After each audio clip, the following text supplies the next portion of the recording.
كنت حكيت قصه لواحده اسمها عزه اللي هي فجرت جوزها دي، فجرت البيت نفسه، جابت ازايز مولوتوف وفجرت في البيت عشان شاكه فيه، مش متاكده. عرفت انا ليه ما اتجوزتش لحد دلوقتي؟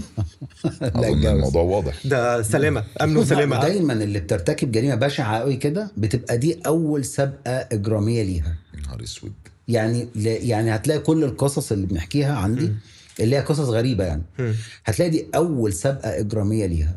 هي ما عملتش ده قبل كده، هي كانت مستعده لده من بدري قوي. عشان كده واحنا بنحكي القصص بتحضر، واحنا بنحكي القصص بنحكيها شبه السيناريو شويه، كانك بتكتب قصه فيلم او مسلسل، عشان الشخصيات لما انت بتعرفها، تعرف الشخصيه وتاريخها وتركيبه الشخصيه، تقدر تتوقع هي عملت كده ليه او اتصرفت بالطريقه دي ليه.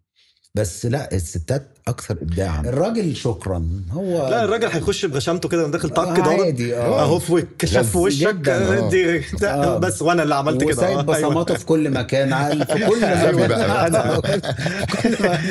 انا اللي عملت فيه كده اهو. انا هو ومعلم عليه باسل انظر، عارف ماضي. انا اللي انت فاكرني خايف؟ لا للذكرى.